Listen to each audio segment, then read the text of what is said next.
অহংকার করলে পতন হতে হয় এবং নিন্দাইলে পিন্দাইতে হয়, কথাটা মুরব্বীরা বলে। যদি আপনি কিছুকে নিন্দান তাহলে আপনাকে সেটা পিনতে হয়, আর যদি অহংকার করেন সেই অহংকারের পতন অনিবার্য।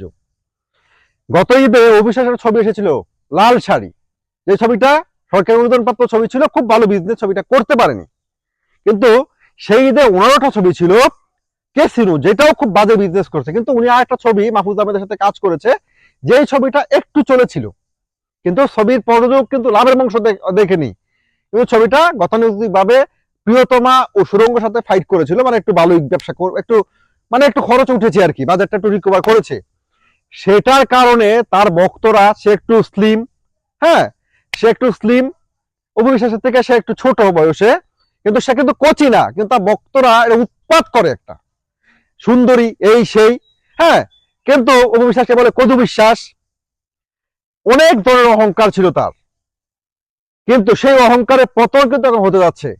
এবং শাকিব খানের সাথে ব্যক্তিগত সম্পর্ক নিয়েও তিনি যে সমস্ত স্টেটমেন্টগুলো দিয়েছিলেন রিসেন্ট সময়ে, সেটা নিয়ে শাকিব খানের উপরে শাকিব খান বিরক্ত। শাকিব খান কিন্তু বলেছে যে তার সম্পর্কে আমার রিলেশনশিপটা কি সেটা আমি ক্লিয়ার করে দিয়েছি, তারপরেও সে কেন আমার নামটা বারবার বিক্রি করছে, বুঝতে পারছেন? এখন যেটা ঘটনা ঘটেছে সেটা হচ্ছে, এইবারই যে তার দুটো ছবি রিলিজ করছে, দেয়ালের দেশ ও মায়াদালাপ, যে দুটো ছবি দুদিন চলার পরে সিনেপ্লেক্স কর্তৃপক্ষ তাদের সিনেপ্লেক্সে চালায়নি, কারণ হচ্ছে এসি খরচ উঠছে না। এবং কালবেলার যে তথ্য সেটা বলছে যে সিনেপ্লেক্সের কর্তৃপক্ষের কাছে সাবেক মন্ত্রীকে দিয়ে তদবির করানো হয়েছিল ছবিটা চালানোর জন্য, তারপরেও সিনেপ্লেক্স কর্তৃপক্ষ সেই ছবিটি চালায়নি। এবং সিনেপ্লেক্স কর্তৃপক্ষ এই দুটো ছবিকে নামিয়ে দিয়ে সেখানে চালাচ্ছে রাজকুমার।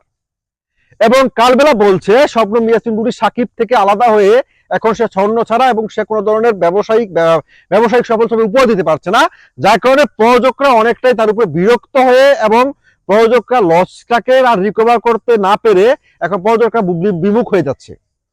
এবং এভাবে চলতে থাকলে হয়তোবা শবনম বুবলি অচিরেই সিনেমা থেকে কাজ হারিয়ে ফেলবে। যে অবিশ্বাসকে নিয়ে এত খোঁচাখুচি করেছিলেন, যে অবিশ্বাসকে নিয়ে পড়েছিলেন আপনারা, সে অবিশ্বাস কিন্তু ইন্ডাস্ট্রিতে এমন এমন কাজ অলরেডি করেছে, অর্থাৎ সাবার আলমগীরের পরে বাংলা ইন্ডাস্ট্রির সবচেয়ে বড় সেরা জুটি এবং সফল জুটি হচ্ছে সাকিব অপু, যারা প্রায় 72 থেকে 75টা সিনেমা ক্লিন হিট উপহার দিয়েছে। আর সেখানে আপনার নায়িকা কোনো বিশাল সিনেমা করতেই পারেনি, কিন্তু সাকিবের থেকে বের হয়ে উনি 5টা সিনেমাও সফল উপহার দিতে পারেনি। অর্থাৎ তার ক্যারিয়ারটা এখন ডুবে যাচ্ছে বলে অবস্থা। শুধুমাত্র এই কারণে তিনি ঈদের আগে আগে এসে সাকিবের প্রশংসায় পঞ্চমুখ ছিলেন, 5 লক্ষ টাকা ঈদে শপিংয়ের কথা বলেছেন, আরো বেশ কিছু গুজব গল্প উনি রটিয়েছিলেন। কিন্তু তাতে করেও সাকিবিয়ানদের মন হয়তো করেনি, তার সিনেমাগুলো কিন্তু এবারে ঈদে ব্যবসা সফলতা বা সিনেমা হলের দর্শকের দৃষ্টি কাটতে পারেনি। ওই অহংকার পতনের মূল কথাটা কিন্তু আবার প্রমাণিত।